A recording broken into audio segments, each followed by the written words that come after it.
Tennessee politician despite being bitter until he was 21. Lincoln picked Johnson as his second term running mate because Johnson was the only senator from the seceding state who remained loyal to the Union. Lincoln hoped the ticket would encourage national unity. Why was it off in Washington to drunk or buffoon to a man who nobody ever thought of as president? In fact, he met with Lincoln only twice in the entirety of his vice presidency. Furthermore, unlike everyone in the cabinet, he's not a Republican, but a Democrat. But in an act of extraordinary discipline, he said a sheet of paper be drawn up, and every one of the cabinet members, one by one, fixed their signatures to the sheet into a pledge to term as presidency of Andrew Johnson. On April 15th at 10 o'clock in the morning, Andrew Johnson is sworn in as the 17th President of the United States. As Johnson is being sworn in, Confederate President Jefferson Davis, the federal cavalry reported nearby, leaves Greensboro, North Carolina by wagon.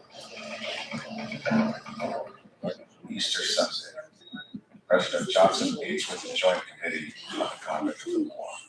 It's hard for us to forget this, but they're not impressed about the assassination of Lincoln. In fact, they're actually kind of elated about it. They're jubilant about it because they felt that Lincoln was going to be too soft on the Southerners, and now they finally felt they have Andrew Johnson, a man who understands the need to be tough on the South, a man who will do the things that have to be done.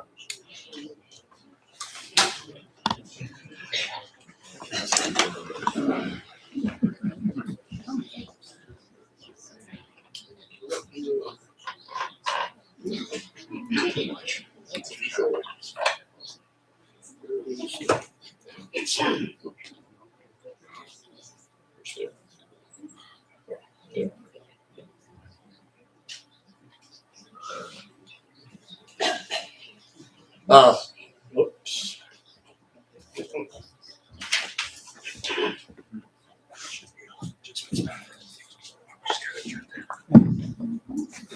Good evening, everyone. Oops. Good evening, everyone. And welcome to the February meeting of the Scottsdale Civil War Roundtable to this august occasion. I'll be making a few announcements on marks for those of you who are here as first timers. And how many people are here for the first time? Welcome. We hope you enjoy it. And I hope you return.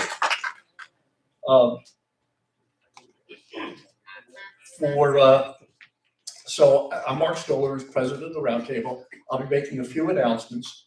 John Taylor is our program chair, who will be announcing and introducing tonight's speaker. So what are the announcements? First of all, there are a number of people here that I just wanted to acknowledge. We have a busload of people that came down from Sagewood Senior Living. I want to thank you all for making the trip and for joining us. We have with us Mike Movius, who is the president of the Civil War Roundtable Congress. Howdy. There's Mike. And we are members, as are a host of roundtables around the United States. We also have with us Verna Molesky, who is the former president of the Daughters of the Union Veterans of the Civil War.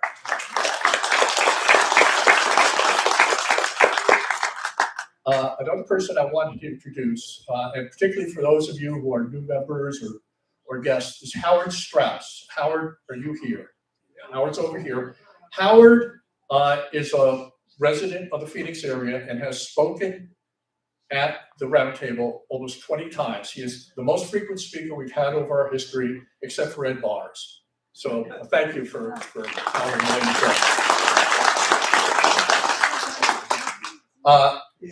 Last week, we were contacted. C-SPAN History TV has asked, they'd like to come here and actually film our March program.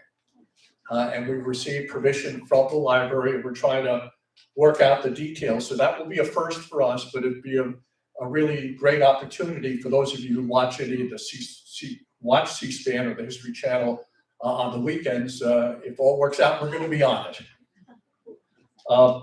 I also wanted to thank those of you who are serving as judges for National History Day, which is run by the Arizona Historical Society, those competitions are going to occur over the next couple of weekends. And so, and we comprise a good percentage of the judges come from our group. And in fact, the Scottsdale Roundtable is sponsoring a prize for the best Civil War project. And these are students from 5th through 12th grade who do projects on history. So encouraging younger people to get involved and their interest in history is an important part of what we do. And so we're happy to be participating with the Arizona Historical Society on that. Next Thursday, February 26th, there are two events I wanted to bring to your attention. At 10 a.m. on the 26th, Scottsdale will hold its Founders Day celebration on the mall, which honors Winfield and Helen Scott. For those of you who aren't familiar with Winfield Scott, he was in the Union Army, wounded at Harper's Ferry, at Gettysburg, and at Spotsylvania, and later became the first chief chaplain of the Grand Army of the Republic, all while founding Scottsdale in 1896. So that event should be a fun one to attend. We're also helping the Arizona Historical Society, connecting them with members and memorabilia from the Civil War, because they're going to do an exhibit honoring Winfield Scott's Civil War history. The other event on April 26th is our History Discussion Group, which is an informal group where we discuss a topic facilitated by a member. We meet at the Wildflower Cafe at Indian Bend and Scottsdale Road. And it's, again, very informal, a lot of fun. We pick a topic that is related to the Civil War topics that we have a speaker on monthly. So the discussion next week, Thursday, is going to be on the generalship of Robert E. Lee. Our speaker tonight might actually have some opinions on that, but we should have the attend. Many of you noticed that we operate a book sale. We're also looking for help in setting that up.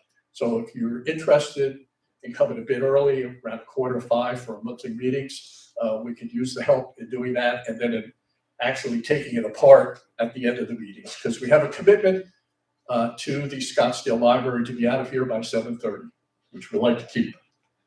And finally, I did want to announce that on Thursday night at 6 p.m., and hopefully many of you have seen the announcement, that at the Museum of the Western Spirit in Scottsdale, right down the road from here, the 18th President of the United States will be appearing to discuss American Indian policy during his administration. So you're all invited to attend that presentation. And with that, I'm going to turn it over to John.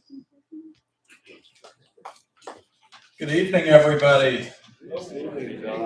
We were really excited about tonight. We had this scholar who sort of specializes in General Grant, this guy named Curt Fields. He's from Tennessee. You know, he's got a wonderful bio himself.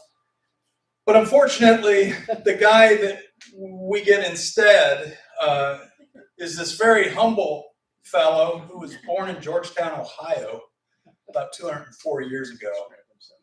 And he was the son of a tanner and ended up going to West Point, served in the Mexican War, went out to the Pacific Northwest, got depressed, drank a little too much, said to hell with the Army, tried farming, couldn't make a living at that. But thank God the Civil War broke out, because this guy has an incredible story. Everybody put your hands together for General Ulysses S. Grant.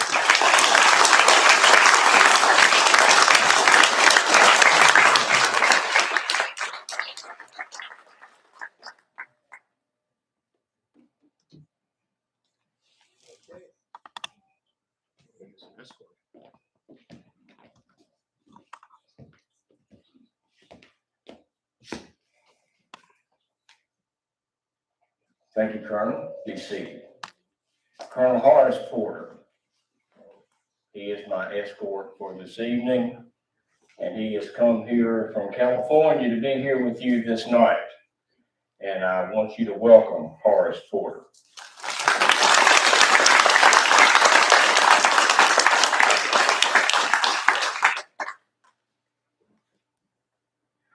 I expect that you expect I am going to say great things to you tonight. I expect I will not. But I will talk to you about myself, and I must needs tell you immediately that I do not like to use the pronouns I, me, myself. They're anathema to me.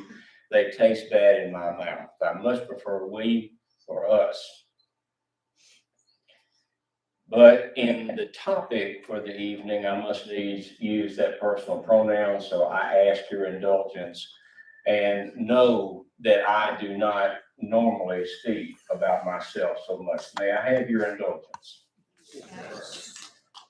And for the folks who came here from the group of senior living, thank you for coming. Please come back.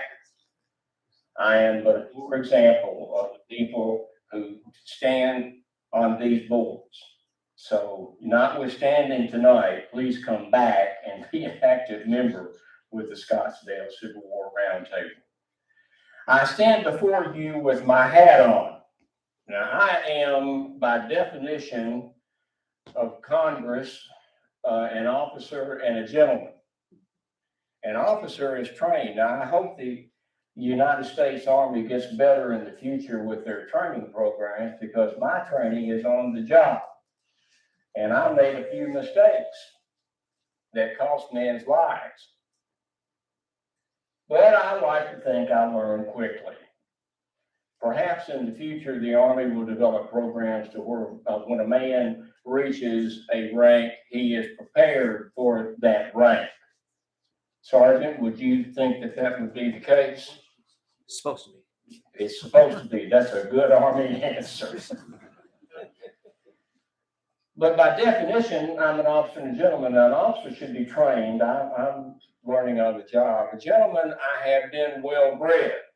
Hannah and Jesse Grant, my mother and my father in Georgetown, Ohio. And yes, I am from Georgetown, Ohio. I am not from Galena, Illinois. I lived in Galena for 11 months. I got there with Julia and the children in May of 1860 on the steamship Itasca. Went to work for my father, for my two younger brothers. And on April the 25th of 61, I marched out with the Joe Davis County Guards that I had trained. And they went to Camp Yates in Springfield, Illinois, and were mustered into federal service. So my mother and father raised me well, and I know better than to wear my hat inside.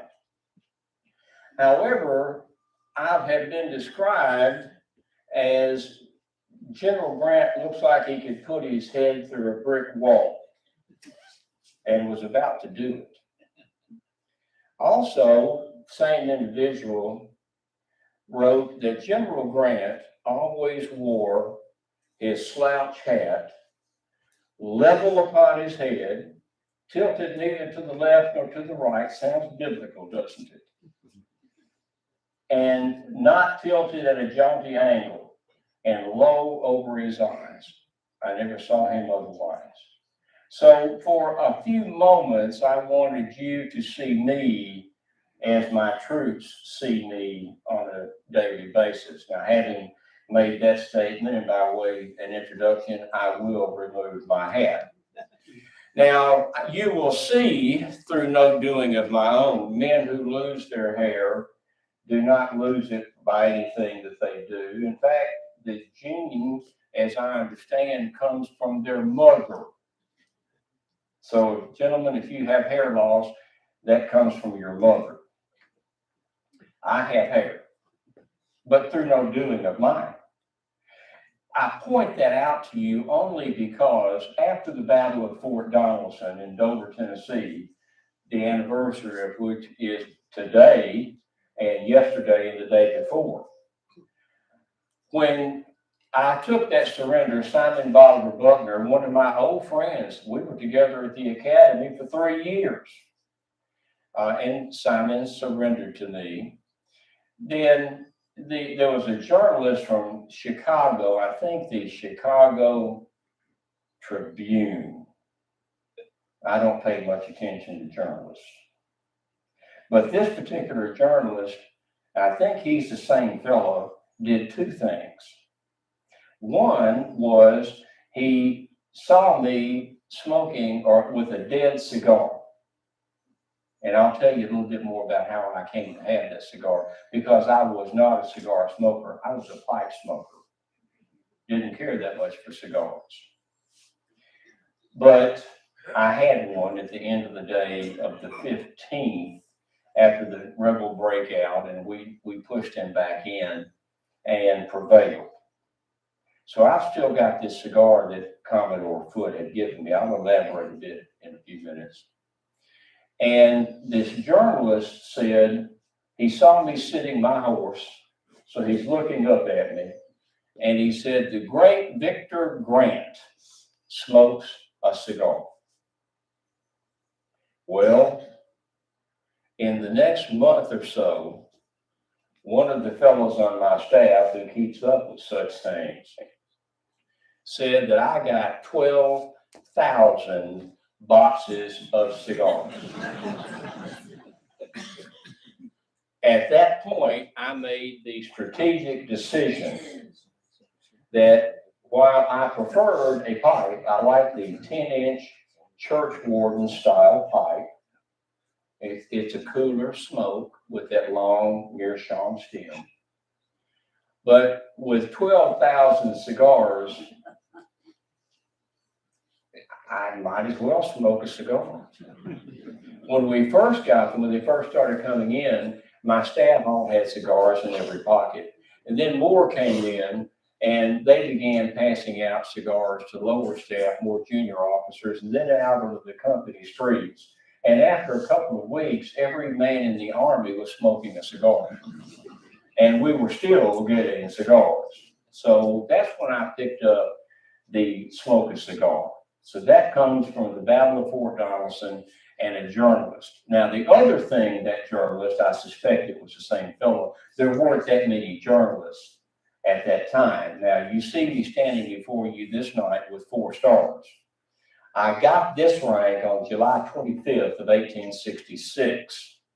I am the first general of the Army, singular, and I have the 4-star rank.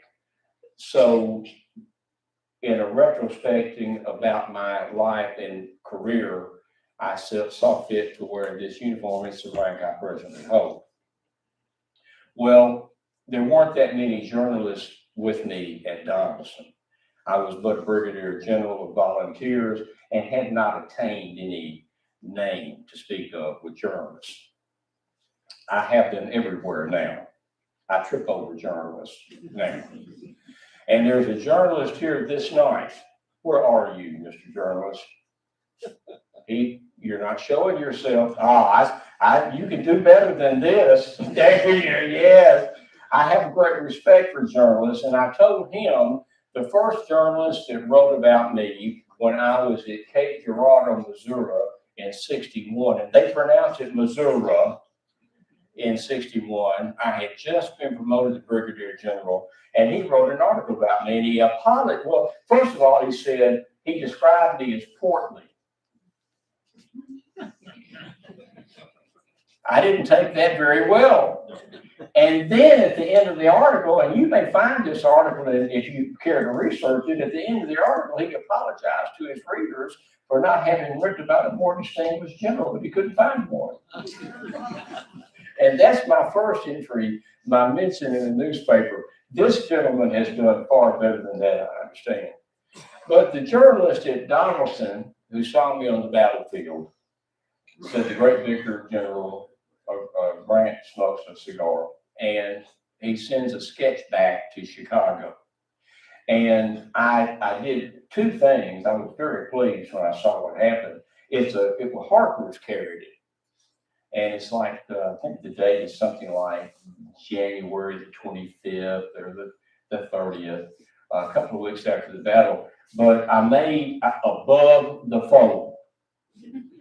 I understand that's good to make it above the fold in the newspaper. But I did better than that. It's a full page on Harper's. And it's great General Grant, only it ain't me. It is a portly gentleman who's bald, and he's got a beard, and he's in a uniform. He was a Chicago meat packer. But they labeled him as General Grant because he had the uniform, and the engravers on the staff didn't have to engrave an entire new uniform. So I suspect they thought one uniform and one beard is as good as another.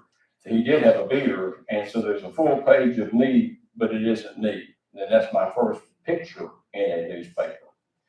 I came by the cigar because on February the 14th, Commodore Andrew Hull Foote sailed 4 ironclad gunboats, and now mind you, they're brand new weapons. Nobody knew what to do with gunboat ironclads at that time. Now you may not know, but they're 170 feet long and 51 feet abeam. And they have a crew, if they're fully crewed, of 140 men, and they have a 12-foot draft keel. They are monsters. They burn a ton of coal an hour, and they can make about 5 knots. And if you're going upstream like they were at the Cumberland River, because the Cumberland River is flowing to the west, they were coming to the east. And so they're against the current, and the best they could do was about 2 or 3 knots, which made them essentially sitting targets in a very narrow river, like a bowling alley where you'd play, where Rip Van Winkle would play 9-10s. So the guns had to approach front on. They got 4 guns across the front, and they couldn't be end to end with 4 guns port and starboard. And if you could line up 3 of them, you could put 12 guns. So he's got 4 guns or boats coming head on, sailed up about 1,000 feet from the water batteries there, and you should go there. The very guns that they used are still there. Most of those guns in those water batteries at Fort Donelson are the ones that were in the battle.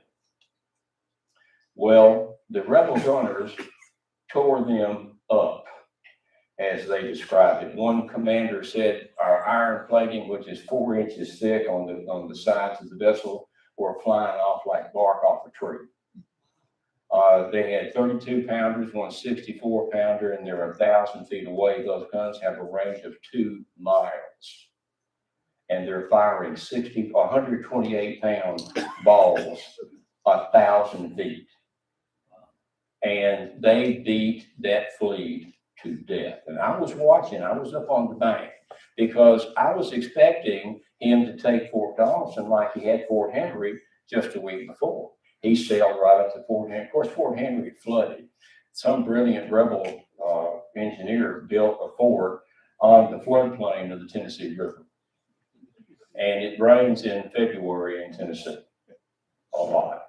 And the Fort Henry was under 18 to 24 inches of water. When Lloyd Tillman surrendered, he had to row in a boat out to surrender the fort. And they took it in about 90 minutes. They disabled 16 of the 17 guns and destroyed what there was of the fort. He thought he was going to do the same thing. I thought he was going to do the same thing at Fort Donelson. That was not to be. So on February the 14th, at about 1 o'clock in the afternoon, 4 ironclads and 3 timberclads, and they were behind the ironclads. They sailed up to bombard Fort Henry. I found out after the fact that Commodore Foote did not want to make that attack. He said, we're not prepared. He didn't tell me that. He went along with my wishes. So if you're affiliated or have ever been affiliated with the United States Navy, you have my profound gratitude. Because throughout the war, starting with Andrew Foote, who later became Admiral Foote, I think the first admiral in the Navy, But beginning with Admiral Foote, the Navy always did what I asked of it without hesitation. And we could not have won the war as soon as we did without the aid of the Navy. It would have taken much longer. So the Navy has a warm spot in my heart. Well, Admiral Foote, 3 of the 4 gunboats were completely disabled. The one gunboat, the St. Louis, his flagship, was badly damaged. A shell had taken off the pilot house, which oddly enough, they don't armor. Killed the pilot, took his head away, and injured Commodore Foote in the foot. Well, he backed away, and my heart sank because I thought it was going to be in and out like it did in Henry. And I wrote Julia, my wife, a letter that night, and I said the river assault was not successful. They exchanged iron valentines for about 90 minutes.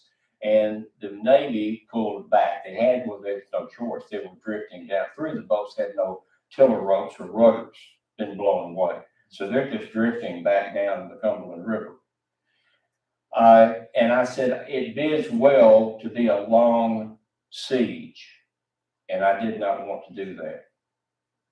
So on the 15th, though, about 2 o'clock in the morning, I got a note from Commodore Foote. Can you meet me on my boat? I would come to you, but I'm wounded and I can't make it. Well, the winter storm had set in on the 14th, the night of the 13th, going into the 14th. Snow was about 8 to 12 inches deep, and a freezing sleet had come in.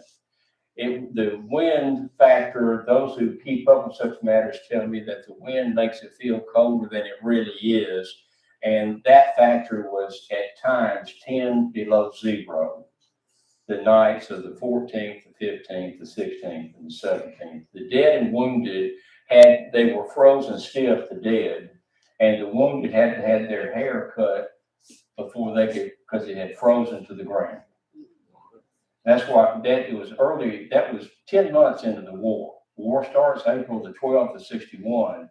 This is February the 13th, 14th, 15th, 62. We're only 10 months into the war. There'd never been a battle like Fort Donelson to that point. Men still wore their hair long. Now, after that winter of 61, men began to cut their hair very short because it was filled and full of lice. So it was a health issue. So men began to cut their hair short. But at Donelson, they would freeze to the ground. So I got on Jack, my favorite, and I'm 7 miles, my headquarters at the Woody Crisp's house. She really wasn't a widow. Her old man a year before had said, I'm going into Dover to the store, and he never came back.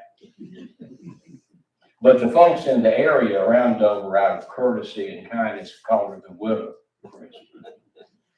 And it was 7 miles to Commodore Foote.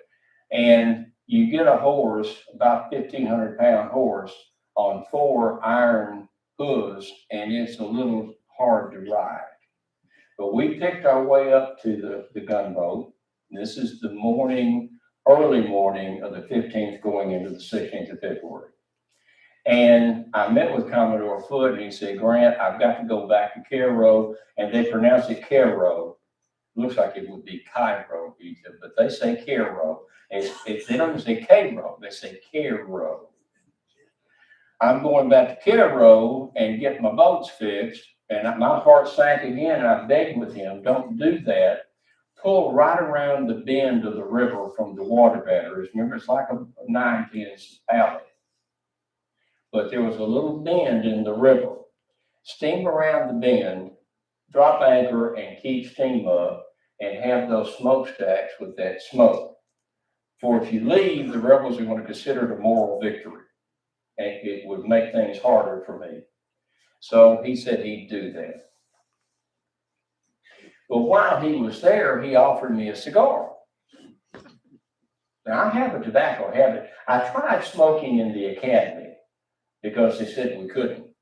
And I tried tobacco and it did not agree with me. Now, in the Mexican War, 46 to 48, I picked up the habit. I also grew a beard. It was bright red. But I grew a beard and I began to partake of the weed tobacco. And people asked me, what do you like to smoke, General?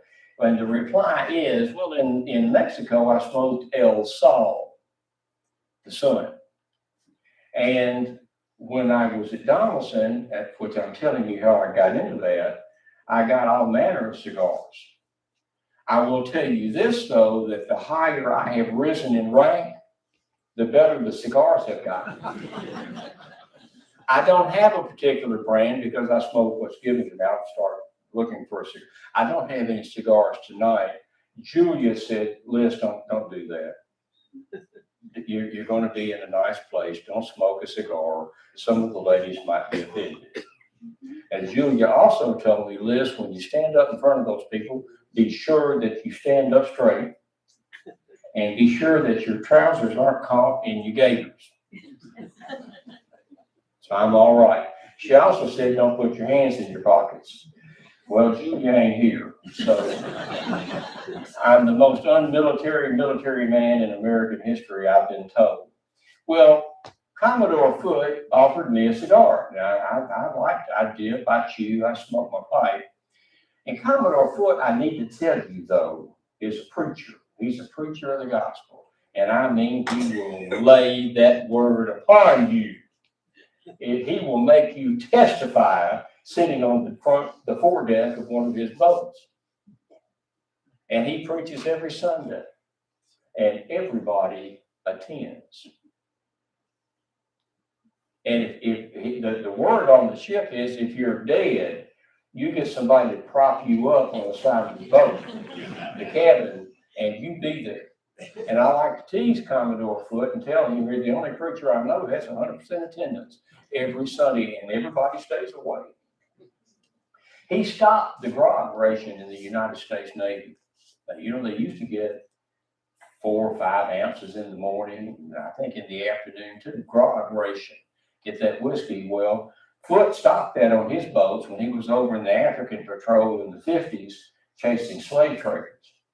And then he was instrumental in getting the grog ration stopped altogether in the United States Navy. So if you were in the Navy and you didn't get your grog ration, it's because of Andrew Hull Foote. But he didn't drink. Teetotaler, he did like a good cigar. He gives me the cigar. When I got off the boat, I've got, I think it was Captain Rowley waiting for me, and he's ashen-faced. And yes, you do. When you're scared enough, you do get white-faced. The color drains from your face. And it had all drained from his face. And he said, General, the rebels have broken out. They rolled John McClernand back more than a mile. It does not look good. So I had to get to the battlefield as quickly as possible, 7 miles back. It took me about an hour and a half to get there on the snow. Well, I kept the cigar, kept it in my hand. When I got back to Dudley Hill there, what the rebels had done is their left line, your right, the very end, south end of the line, they had gathered up forces, moved Buckner, Simon Bolivar Buckner, my old friend. They moved him from the north end of the line to the south end of the line. And they were going to push out, swing the Federals away, and open the door, the road to Nashville, which they did. They were successful. They walked us good. And McClernand is rolling back and being destroyed. Now, when I had left, I left orders. Now, for those of you who are civilians, I want you to know this. You hear the term, I left strict orders. But there is no such thing as a strict order. It's a sergeant. He's shaking his head. It's an order or it isn't. And you will obey that order to the letter and to the spirit of the order, the intent of the order. Passive aggression resistance is not acceptable behavior. I've left orders, do not bring on an engagement, leave them alone. But what I didn't do, and if you'll remember, I prefaced my remarks. When I began this night, I had to learn on the job. Well, I left orders, do not bring on an engagement. What did I not tell them? I didn't leave anybody in command to make a decision. So while McClernand and his Illinois boys are being killed and destroyed and pushed back a mile to a mile and a half until they ran out of ammunition, Buckner and Pillow are pushing forward. My troops, Lew Wallace, he's pretty good general. He's a volunteer general. His dad is governor of Indiana. I think he's a patriot. He's a good fighter. I think he'll do well in the military. He's pretty good rider. He'll probably do well riding in the future. Maybe not. But Wallace is in the middle of my line. And more north of him, anchoring the north end of the line near the water batteries, is Charles Ferguson Smith. Well, McClernand's getting whooped down here, and he's sending notes to my headquarters at the Wooded Crisp House, I need help. My staff knows him to be the fellow that cried wolf. He wants to ride his horse into the executive mansion.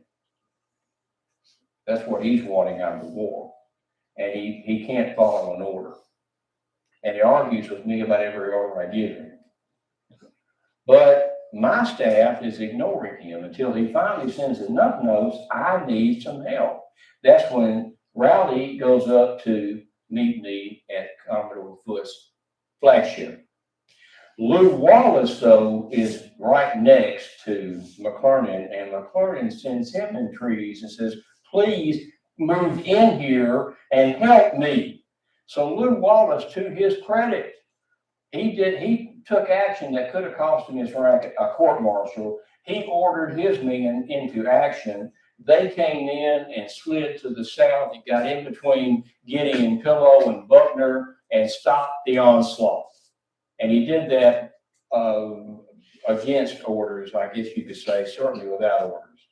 I praised him for that. Sometimes you have to make a decision on the spot. So they had stopped the flow. Now, Gideon Pillow, he won the fight. The road to Nashville was open. But Pillow, in his wonderful military strategic sense, he's the only general in the war on either side about whom I am openly disdainful. In the Mexican War, he's a friend of President Polk. And President Polk appointed him a major general of volunteers in the Mexican War. He goes down there and he digs a trench. Now, the Mexicans are in the distance coming at us. We built breastworks and he dug a trench on the enemy side.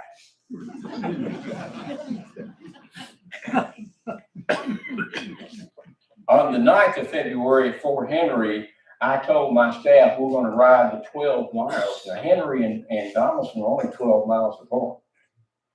We're going to ride into Fort Donaldson to reconnoiter the area. My staff was a little itchy about that. They said, General, we had words that there were information there were 50,000 rebels. They had information there were 100,000 of us. I had about 35,000. They had 18,000. But they said, General, we're going to ride in there. I mean, there's 50,000 rebels in there. We're going to ride in there with just 12 of us. And about 12. And I said, yes, we are. Aren't you a little concerned about that, General? No. Gideon Pillow's in command. And I will tell you, we will ride up to his works, and we need have no fear. They were still a little sketchy, but we rode up and down the lines in sight. We were in sight of the rebel lines, not a shot. So I had great satisfaction on the ride back. I said, see, I told you. But Wallace saved the day.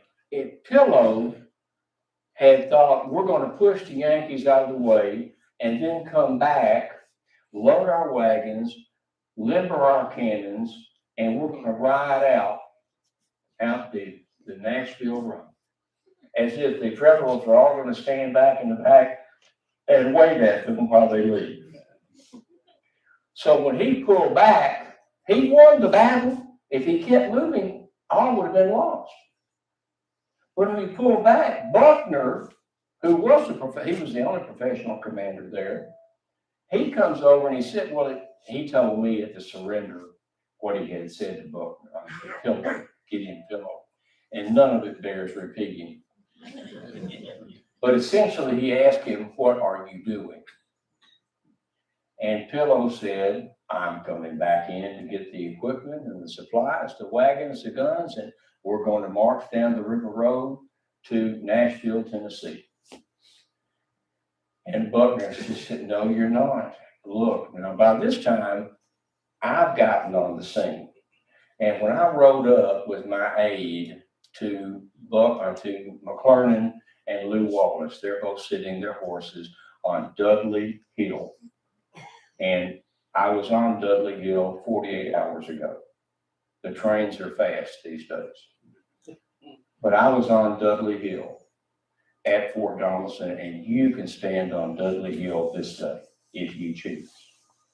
And that is where there are those, it is not for me to say, but there are many who will tell you that's where the war changed. That's where I began my march to these 4 stars I've got on my shoulders. And that's where the South lost the war. The dominoes started falling from Dudley Hill because I rode up to McClernand and to Lew Wallace. And McClernand says to me, his commanding officer, he said, this army wants a general. Now, my aide described it later. I had a piece of paper in my hand. He said, General Grant said nothing. The back of his neck reddened. He stiffened a bit, and the hand crushed that paper in his left hand. But his voice was low and deliberate, and he said, gentlemen, and pointed to the rebel lines and said, that ground must be retaken. Turned to my aide and said, tell these men to get ammunition. There were crates of ammunition everywhere. Nobody had 10 months into the war, no experienced combat commanders. They didn't know enough to tell the men, load your cartridge boxes. Put 40 rounds in those boxes and get fixed bayonets and line up. And that happened then. So I told him, tell the men to load their cartridge boxes and get in line. The rebels have about carried the day, and that must not be allowed to happen. Now, after you do that, get around to all the men, but do not gallop. Don't put the spurs to your horse. I don't want them to see us in a hurry because they might think we're panicking. And I turned back around to McClernand and Wallace and said again, gentlemen, that ground must be retaken. I didn't say fall back. I didn't say retreat. I didn't say go back to the Fort Henry, 12 miles away. What I said was that ground must be retaken. On Dudley Hill, they lined up, loaded their cartridge boxes, and assaulted those rebel lines. I put the spurs to my horse and went north. I went past Wallace's lines, and I got to Charles Ferguson Smith. Now, you may not know the name Charles Ferguson Smith, and you always stand up straight when you say it. He was 6'4" in a 5'6" world. He was my commandant of cadets when I reported to the United States Military Academy in May of 1839. I was 5'1" and weighed 117 pounds, and I didn't want to be there. And he unfolded like a carpenter rule and towered over me and looked down, way down, after I told him, you know, my name is not really Ulysses S. Grant, because that's what had been put on the paper. And I said, we'll get a little bit more into my background. And Captain Charles Ferguson Smith snatched that paper up and put that long 45 caliber finger at that paper. And he said, Mr. Grant, the United States Army says your name is Ulysses S. Grant. And Ulysses S. Grant, by God, you are. Now, if your mother and father want to call you Hiram, my first name, they can damn well go down to the courthouse and change it. But the Army says you're Ulysses S. Grant, and Ulysses S. Grant you are. Do I make myself clear? And I said abundantly, you are dismissed. And I beat my retreat, my first. Now he's General Charles Ferguson Smith under my command. 40-year Army man, the ultimate soldier, the man we all emulated and wanted to be like, Charles Ferguson Smith. And he's sitting on under a tree with those long, that was a feet too, those long legs hanging off that bank. And they had not been engaged.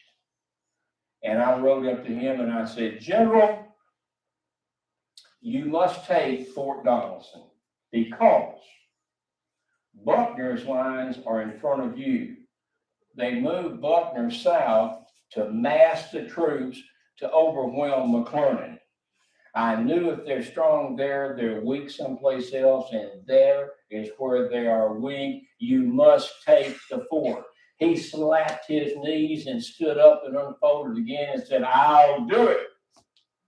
Then he turned and yelled to the 2nd Iowa. He said, come on, you volunteers. You volunteered to die for your country, and today's a good day to do it. Well, I did not think that the most inspirational thing. I just rode away. He's my mentor. And I just hunched my back and rode away. Then he said, load your muskets, fix bayonets. Put your hammers in half cock. Now, if you're used to biggins who don't know, the Springfields, infields that we've got, you cock them half back and it locks it in place that you can fire easily. Or you cock them all the way back and you can fire. Put your hammers at half cock, nobody fires a shot. We are going to storm those trenches. And they did. Charles Ferguson Smith and the 2nd Iowa and a number of other units, I just remember them, they were his favorite. They took those trenches, hand-to-hand combat, a bayonet charge, and routed the men still holding the lines. And the only thing that stopped them was nightfall. But Charles Ferguson Smith saved the day. Now, I went back to the Wood of Christ's house, fully expecting to renew the battle of daylight. I tried to sleep in a rope bed. I couldn't do anything, but couldn't sleep. And I had a terrible chest cold. I felt awful. Was coughing and hacking, and my head was swelled, hurting. I felt awful, trying to get some rest. Then I went in and laid down on the stone floor in front of the fireplace. About 3 o'clock in the morning, here comes Charles Ferguson Smith. So I roused up, I sat in that cane bottom ladderback chair in front of the fireplace, little fireplace. 10, 12 degrees below zero outside. And Smith comes in with his gray coat on and his long white mustache. One of the Iowa boys wrote in his diary, 2nd Iowa, he said, I had lost heart. But then General Smith, his long white mustache flowed over his shoulder and I regained my courage. Now, you know that man had a long mustache. Back over his shoulder for somebody behind him to see the mustache. But he comes in and understands the geometry of one of the moments in history. I'm not a big man, and I'm sitting in that cane bottom ladderback, and Ferguson Smith is up here. And he said, I have information for you, Grant. What have you, General? The rebels want to surrender. They want to appoint commissioners for surrender. They want to surrender. And I was sitting, I had my hands in my lap, and I said, well, General, what do you think about that? Bah! No terms for the damned rebels. Unconditional surrender. And I said, that sounds good. Bring me pencil and paper. So I would love to claim credit for that famous expression, but it did not come from me. Charles Ferguson Smith, my mentor, said, no terms to the rebels, unconditional surrender. And I wrote that 40 or 50 words. No terms except unconditional surrender. I propose to move immediately upon your works. I was surprised, though. It was signed, the note to me, Simon Bolivar Buckner. I thought Gideon Pillow was in command. So, sent the message back, white flags started appearing along the rebel lines. They were astounded. There's no reason that Fort Donelson should have surrendered. They weren't under siege, and they're facing the Cumberland River that's flowing right beside them to the east, right into Nashville, Tennessee. They could have been supplied. They could have gotten reinforcements. Our Sidney Johnston, the Confederate General-in-Chief, sacrificed them to get his men from Bowling Green, Kentucky, down into Mississippi. Fort Donelson was just a delay tactic, but there's no reason Donelson should have been surrendered. They could have held out for as long as they wanted to. It is my belief. But as I'm riding, picking my way through the snow, I got to the Dover Hotel, the very building that is there today. And downstairs in the back of the house was the kitchen. And I rode in, I was received by pickets, and we walked downstairs, and there's Buckner and his staff having breakfast, cornbread, and coffee. I love cornbread, and I've never turned down coffee. And he said, won't you have, he was a little stiff at first, but he warmed up. And I go down to have breakfast, and who's sitting there at the table but Lew Wallace?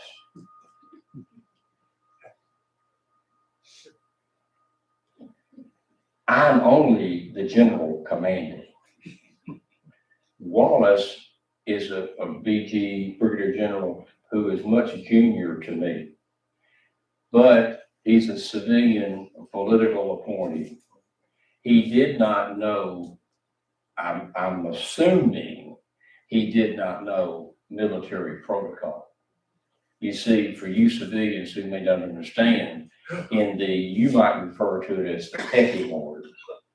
A junior officer does not go into a surrender situation until the commanding general has gone in and taken the surrender. And then if the commanding general is so pleased to invite you in to have the cornbread and coffee, then you stick your boots under the table with him. But Wallace is sitting there having a big time, slapping backs and drinking coffee, getting another piece of cornbread, and having a good time with Buckner. I think somebody might have spoken to him about that later, about protocol. But Buckner and I talked, and I asked him, and I'll end my discussion on Donelson with this. Buckner told me, he said, you were a little harsh with me on those that reply. And I said, well, I was, but I wanted to stop the fighting. And I was surprised to see it was you, not Gideon Pillow. And Buckner laughed. He said, I said, well, where is Pillow? And John Floyd. See, John Floyd was in command. He was a civilian. James Buchanan's Secretary of War until 10 months ago. And then there's Gideon Pillow, and then there's Simon Bolivar Buckner. And there was another brigadier general in the Confederacy there, Bushrod Johnson, who surrendered with Lee. But Bushrod and 4,000 or 5,000, as near as we can figure, Confederates just walked off into the night to fight another day, because I did not at that time know put a perimeter guard around the edge of the army. Excuse me, General, your time's about up. All right, thank you, Colonel. It's wonderful to have good staff, isn't it? Well, Bushwide walked off and disappeared, and I asked, well, where is Gideon Pillow? And Simon told me, well, John Floyd had to get out of here because he said in their meeting they had last night, no, there is no man in the South that is more wanted than I. And I laughed, and it said, well, that might have been an overestimation of his position there as the import. But see, nobody had been captured. So he thought, with legitimate reasoning, I'll be hanged for treason. So he commandeers a steamboat. Now, the men at Fort Donelson, I suspect, who are the most angry about that is those Mississippi troops that came in on the steamboat the night of the 15th, offloaded, and they're standing there on the banks near the Dover Hotel. And John Floyd marches on that boat they've just been hurriedly taken off of, and takes 2 or 3 regiments of his Virginians with him. So the Mississippians get there, they've not been in the fight. They get there, they're marched off, the Virginians march on, and the boat sails. And the Mississippians are surrendered. Now talk about being a little upset about circumstances. And Gideon Pillow, I understand he had a rowboat row him across the Cumberland River. And Buckner said, I guess you'd like to have captured him. And I said, no. If I'd have caught him, I'd have let him go. He's doing us a lot more good on you fellas' side than in the prison camp. And Simon surrendered. When he left, I offered him my purse. And I said, in private, I said, you're going where you may need some money. My purse is at your discretion. He declined. He had helped me back in New York City back in '54 with some money, and I had not forgotten. So I returned the favor. And he declined and he sailed off. He was later exchanged. But that's what happened at Fort Donelson. Me and a cigar, me and tobacco, me and taking the first surrender of an army. I took an entire rebel army out of the field. Now I will tell you this much about my career, and then I will entertain questions, which I hope there are many. I understand there's this old thing that I'm supposed to be a drunk. Well, I'll tell you, that comes from my 2 years in the Pacific Northwest, from 52 to 54. And I had a 2-year-old child, and my wife was heavy with the second one. In fact, he was born 18 days after I left them in 52, July 52. So I've been in the Pacific Northwest for a year and then in 2 years, and I've got a 2-year-old son by this time. Well, I had a 2-year-old that I haven't seen. I got a son. He was born July the 22nd. It was October the 16th before I found out if I had a boy or a girl. And every time Julia wrote me a letter, she'd have clips of their hair. And she'd outline their hands. And what's happening to the hands every time I get a letter? What's happening to the diagrams? They're getting bigger. And I'm a man who physiologically cannot handle alcohol. I have said myself, written, more than 1 drink, 2, makes my speech slur. More than 2 drinks, 3, and I become unsteady on my feet. It hits me hard and it hits me fast. I should never drink, do I? Occasionally I do. But up there in the Pacific Northwest, I did what so many soldiers have done since there have been soldiers going back to the Etruscans. I think they're the first ones to organize military units with edged weapons. Men who are away from home and too often in harm's way, what do? They turn to the bottle to kill the pain. They anesthetize the homesickness and the loneliness and the fear. I got into that same troop, so to speak, and there were not many, but there were a few times I jumped in that jug. I'd get a letter from Julia. I'd go down to the Sutler, get a gallon of Pop Skull for 25 cents. Go back to my cabin and I'd read those letters and drink until I passed out. My friend said you could hear me crying standing in the road in front of the house. Our housekeeper said, I don't think Captain Grant's going to make it. I just don't think he's going to make it. As far as me being told, get out of the Army or court-martial you, let me pose this to you, and you figure it out yourself. If Lieutenant Colonel Buchanan told me to get out of the Army or I'll court-martial you, why was it April the 11th of 54 before I resigned? Why was I allowed to stay in the Army until I got the notification from the Secretary of War, Jefferson Davis? Yes, that Jefferson Davis, Secretary of War, who said you've been officially promoted Captain Regular Army.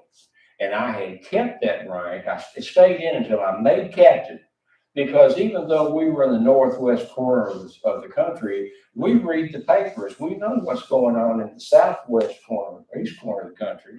And I thought, I just may need this rank, a captain, in the future. And you know, it turned out I did. But the day I got the notice that I'd been promoted, you got to accept it before you get the pay grade. So I wrote a letter accepting it, April the 11th, 1854.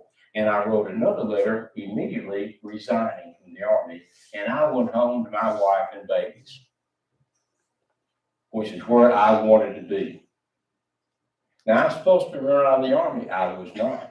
Now, you make up your mind what you think. But let me tell you this. In June of 1861, I was promoted colonel of volunteers of the 21st Illinois, 1,000 men. On August the 5th of 1861, 7 weeks later, I'm promoted to Brigadier General of Volunteers. I've got a star on my shoulders. Now I'm in command of 4,000 to 5,000 men in 7 weeks. Let's take the calendar around to February of 1862 at Fort Donelson. I took an entire rebel army out of the field with 10% of the entire artillery of the Confederate Army. 10%. 17,000 men out of the field. A complete army in surrender. President Lincoln recommended to be then for Major General of Volunteers. And on the 18th of February, I became Major General Grant, 2 stars, and now I'm in command of the Army of the Tennessee. Then you go around to July of 1863, and I took my 2nd Army out of the field and surrendered 30,000 rebel troops and another 10% of the entire rebel artillery. So I've taken 50,000 men prisoner that I didn't have to kill and took them out of the field, at least temporarily. 20% of the Confederate cannon, artillery, they never recovered from that blow.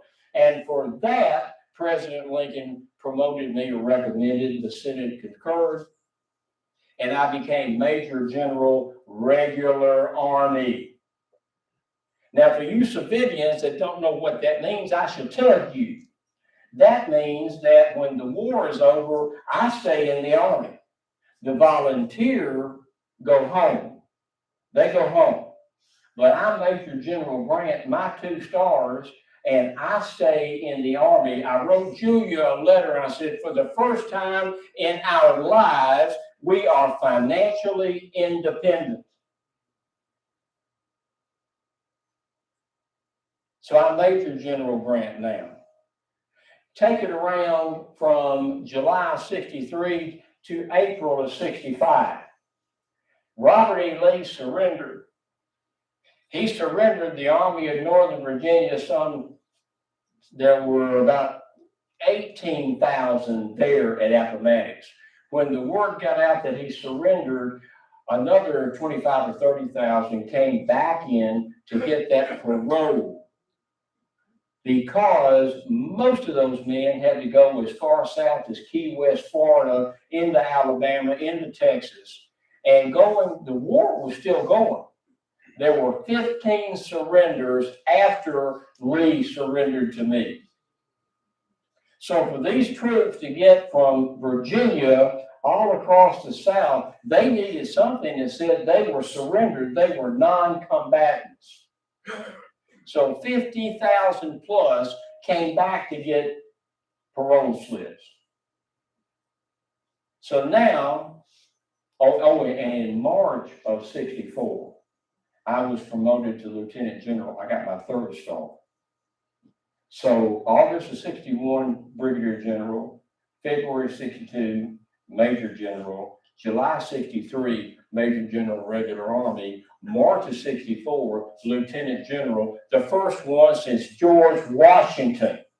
And now I'm in command of 1 million men. Yes, there were 1 million United States soldiers in the United States Army when I took command of all those armies. I had the reins in my hand. And we were going to change how we fought that war, and we did. And I submit to you, that's what ended the war as quickly as it did, even though the blood was knee-deep. So in 33 months, from June of 61 to March of 64, in 33 months, I went from a colonel in command of 1,000 men to the first 3-star general since Washington in command of 1 million men. And I did it in 33 months. Now I ask you, and you consider it well, is that the work of a drunk? Because you all know, unfortunately, you all know somebody who cannot handle alcohol. We all do. And it's sad, because lives are ruined. But you also can look at those individuals and say they could never do what Grant said last night that he did. 1,000 men to 1 million men, from colonel to the first lieutenant general since Washington in 33 months. But that's enough about that. Now, I should be very happy to entertain questions. Let's limit it, if we can, how about to just the war? Okay? We're going to have to do a speed round. We're going to have so many questions in so little time. I will repeat well, you got the microphone, and I'll give as brief an answer as I can. All right, let's go. After you got those ranks, when and or how did you decide to become president? When did I decide to become president? I did not want to be president. I had written a letter to Charles Newton Harris, a friend of President Lincoln's in Quincy, Illinois in 64, and said, I can't imagine a worse fate that would befall me or the people who voted for me to be elected to public office. I wanted nothing to do with politics. When I accepted the nomination in 68, May of 68, Sherman got with me because when I got the nomination, I talked with him. And Sherman said a number of things to me, none of which I can repeat. But essentially, he said, why did you do it? And I said, I did not want to do this. I don't want to run for the presidency of the United States. But I saw after 4 years under this administration that if I didn't run everything that you and I and 2.2 million United States soldiers and sailors did would be for naught, lost to trading politicians. And I could not and would not let that happen. So I offered myself as candidate, and that's why I made the decision. Who else would We ask? got one right over here. And this lady here too. Yes, sir. General and Mr. President, I used to live across the street, in all due respect to your beautiful tomb. And I always wondered, why in the world are you buried in New York City on the Upper West Side in Morningside Park at 119th Street? That's a really good question.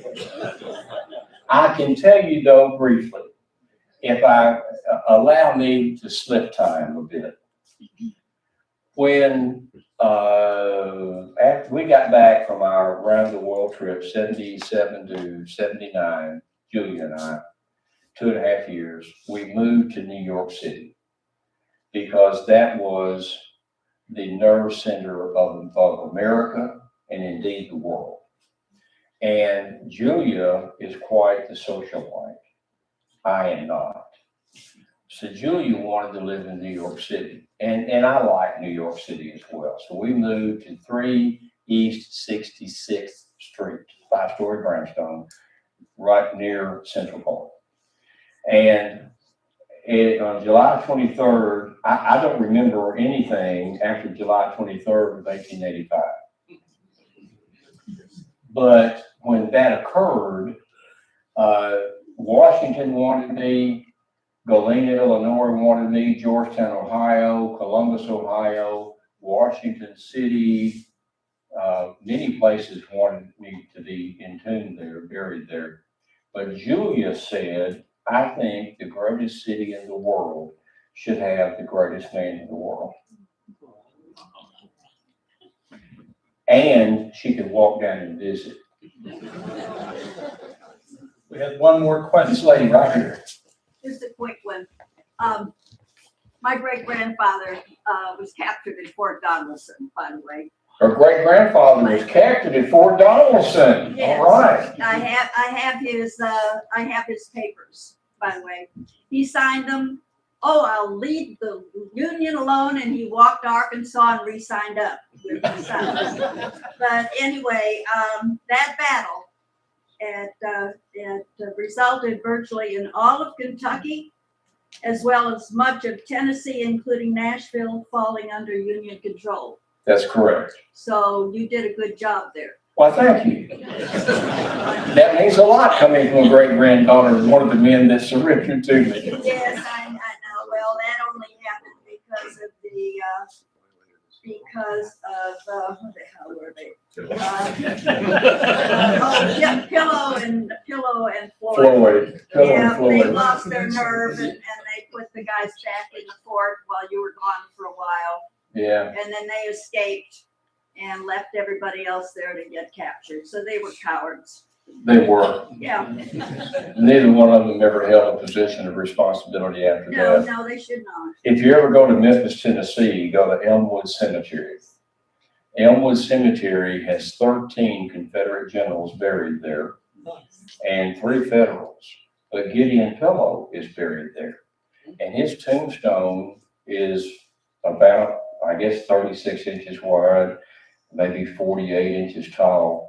And it's got his career. It's got both sides, U.S. and Confederate. But to read that tombstone, you'd think he won the war. And our grandson put it up only about 20, 30 years ago.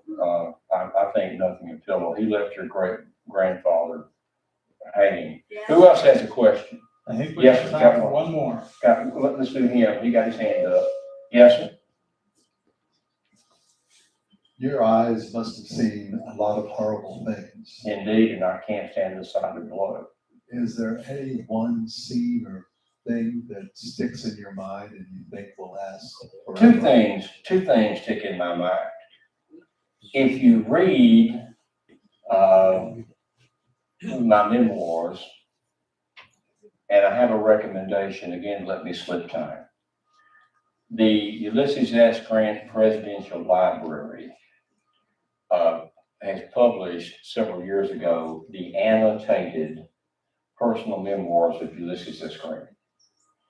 And it is absolutely the book. It's one of those things, if you're going to buy one book on the war, that would be the one. But it annotates every person, place, or thing Grant mentions. But it's a presidential library, Mississippi State University, and that's another story why it's there, and I won't get into it. But I mentioned in my memoirs about the day after Shiloh, and I was talking about Duncan Field. Now, Duncan Field is the field right approaching the hornet's nest. On one side of Duncan Field is where Daniel Ruggles, Confederate general, put up 65 or 70 cannons. Nobody's real sure how many. I think they say 62 on the flag. It was the largest gathering of artillery that had ever been put together in one place on the North American continent. But he's got 65 cannon across a football field. It's about the size of the playing field of a football field, into a treed area, the hornet's nest. The next day, and there were 13 charges across an open field into the hornet's nest. That's what saved me at Shiloh, because it was so early in the war that instead of just going around me, because we were falling back to the river, but the Confederates were determined to take the hornet's nest.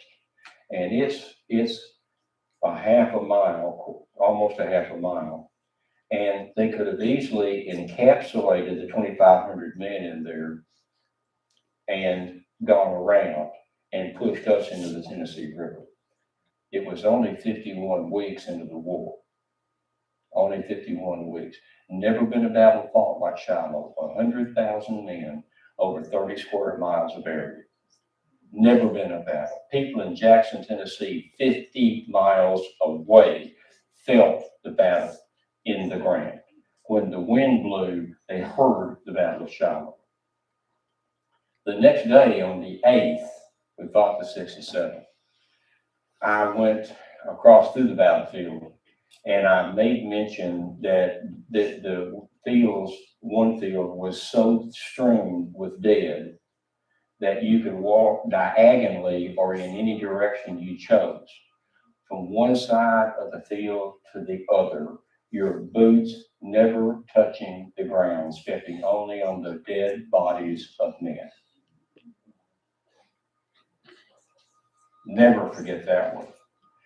And the other that I won't forget was when we blew up the mine at Petersburg in '64, and that was just a debacle, poorly handled, and for which I take some responsibility. And I just shook my head and I said, that is the worst, that is the saddest thing I've ever seen in the war. So those are the two things I don't forget. And I can't stand the sight of blood.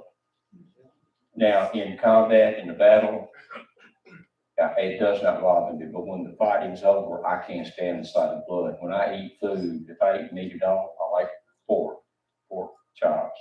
It's got to be burned. If I cut meat and anything red comes out, I'm nauseated and I'll leave the table. One more, maybe? Is there? I think we're at time. We're pressing our luck. Let's don't wear out our welcome. President Lincoln said, General Grant, there's two things you need to know.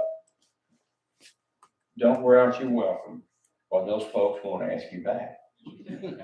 And there's a little known anatomical feature. We got John Bamber. Where are you, John? Physician right here. He'll agree with me. There's a little known anatomical feature that you've all got. There's a nerve that runs from the back of your brain, your medulla oblongata, your basic brain, and it runs down your spine to your buttocks. And when one end gets numb, the other one does.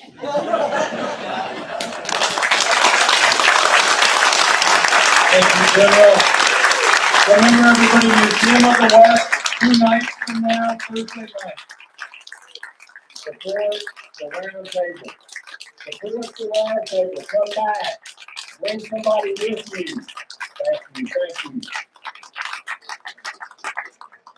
Be careful going home. We want to see you next month.